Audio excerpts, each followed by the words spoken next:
Back आपको बताएं, पेशावर में तहरीक इंसाफ के साबिक सूबाई वजीर कामरान बंगश गिरफ्तार हो गए हैं। आपको बताएं, पुलिस ने कामरान बंगश की गिरफ्तारी की तस्दीक कर दी।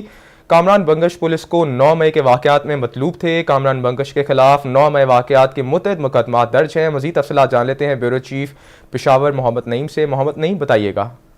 जी बिल्कुल, साबिक वजीर तहरीक इंसाफ के कामरान बंगश को गिरफ्तार कर लिया गया है। उनको थाना चमकनी की हदूद से गिरफ्तार कर लिया गया है, जिसकी तस्दीक पार्टी के रीजनल सदर इरफान सलीम और दीगर कायदीन ने भी कर लिया, जबकि पुलिस ने भी इसकी तस्दीक की है कि साबिक वजीर कामरान बंगश को गिरफ्तार कर लिया गया है। ज़राए ने यह बताया कि उनको गिरफ्तार करके नामालूम मुकाम पर मुंतकिल किया है, जबकि पुलिस की जानिब से ये बात सामने आई है कि वो उनको थाना चमकनी की हदूद से गिरफ्तार किया गया है और इस वक्त वो थाना चमकनी में मौजूद हैं।